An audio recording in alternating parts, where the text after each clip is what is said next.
Yo, what's up? This is Matt. This is David. This is Joe. And this is Kyle. We're DED, and you're watching AMBY.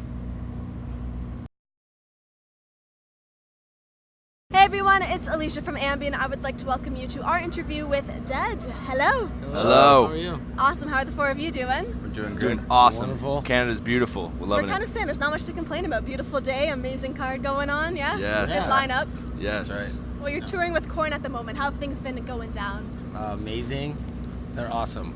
Yeah, them and their crew are like the most welcoming tour we've ever been on, I think. By far. And, you know, a band that we grew up listening to and that influenced us a lot to make our band. So it's the coolest thing we could think to do. Yeah. And it's a sick show every night. So, like, watching the bands after we're done, it's really cool.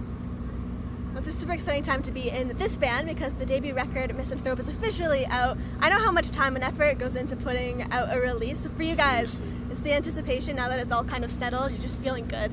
Yeah, it's actually still crazy that it's out. I like the idea that I can tell someone, like, go to Spotify and listen to it. For, like, so long, they'd be like, where can I hear it? Nowhere. Yeah. So it's actually, I think, relieving, but it's also been nice to see everything coming in, the reviews, and people digging it on all the social media stuff.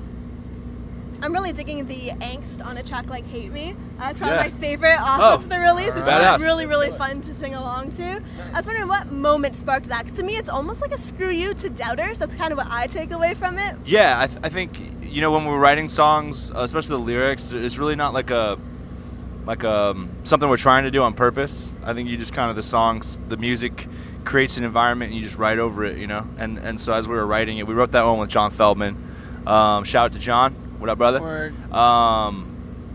Like when we were writing that one, that's just kind of how it came together. You know, we had kind of the hook, and we just kind of the whole vibe just worked that way. It's kind of a Rage Against the Machine-y type song, and so that's what we went for. Now that there's been some time for the album to sit in a bit, and you've been performing it live now as well, any of those lyrics really resonating with you? Because there's one that I took away from that track, and it was, "I was born to be just like you, but I'm not like you." I love that one. That's the whole. That's something. I mean, that could be the name of the album. That's like the whole what the whole thing's about. Like The theme. songs are Disassociate. Songs called Architect, about making yourself anti everything. It's all about like you. Everybody's born, you know, generally mostly the same way. You know, we all have different things that, you know, obstacles and whatnot. But it's our choice to follow our hearts and be the person that we know we should be. Whether that's, you know, it doesn't have to be music. It could be anything. You know, so whatever that is. Some people choose to be pieces of Can you swear in here? Go for it. Yeah, some people choose to be pieces of shit, and I'm not about that at all. So I'm about being a legit person and trying to do, just at least do the best you can at trying to be a positive influence on the world, and you know, that's what it's about. And you can hate me for that, but you suck. It's a pretty damn good What do you think, message Kyle? right What does there. Kyle Coles think? I agree, 100%. Kyle Coles is I think on that's board. Great. I like how when you're putting this release together, when you were looking to influences, it wasn't just musically, you were also reading a lot of books, watching a lot of movies. Like, there were a lot of different things that went into it. What was the last movie that the four of you watched together that you really liked? Alien. I think we watched the yeah, new we Alien saw the new together. Alien, It yeah. was super, That was Okay. super awesome. Super sick. We saw Split earlier this year. We all dug that Yeah, one too. Split. That was really fun, we too. saw that, yeah, in a hotel room. We That was watched fun. Baywatch last night. Did you? Well, we fell asleep. Not Well, all of fell us. asleep. Yeah. One of the first things I noticed when I first came across DED, aside from just the badass music, of course, were the eyes. And I couldn't tell initially if you guys were just pulling an Undertaker and rolling them to the back of your head, or if those were contacts. Yeah. You guys kind of have to tell me about the first time that idea came to fruition, and you were like, "Oh, this is a really cool look for us."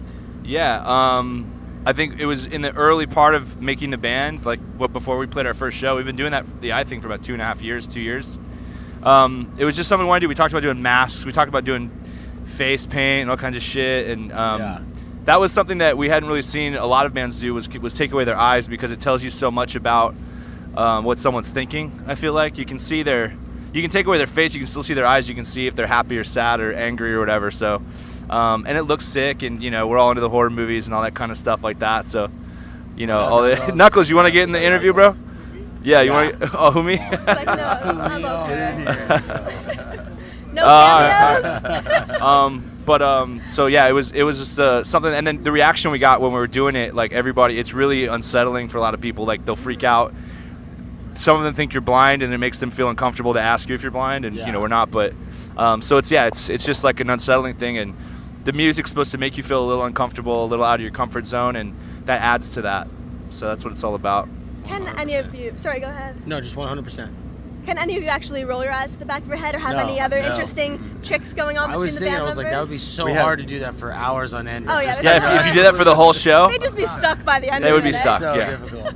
but The yeah, only special tricks we can do are wall rides. Yeah. yes, That is it. which is running from one bed to the other bed on the wall in a hotel room and trying Okay, I was not about to to ask. trying not to I've break heard the of that. Yeah. Check out our Instagram story to learn Wall what they are. rides. Okay. Yeah, yeah. Try not to break the a lamp. couple of them, actually. Yeah. It's not fully trash in a hotel room, but taking liberties. Right. We fixed it. Can't Motley Crue that nowadays. We fixed it. Let's wrap things up. Is there anything you would like to leave with all of the Dead fans out there who will be viewing? Thank Any you. parting words? Yeah, thank you guys so much for checking it out. Yeah, if you haven't picked up Misanthrope, pick it up. It's available everywhere right now. Thank you guys for all the feedback, and it's been awesome, man. We're excited that it's out, and we hope that it affects you and makes you feel something, and that's the point of it. Thank you for turning it up as loud as you can. Yeah. That's what's up. Yeah. Beautifully put, guys. Thank you so much And for back to joining me Alicia. today. Yeah, thank you.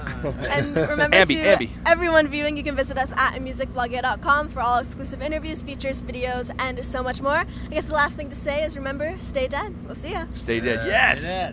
It's my hashtag.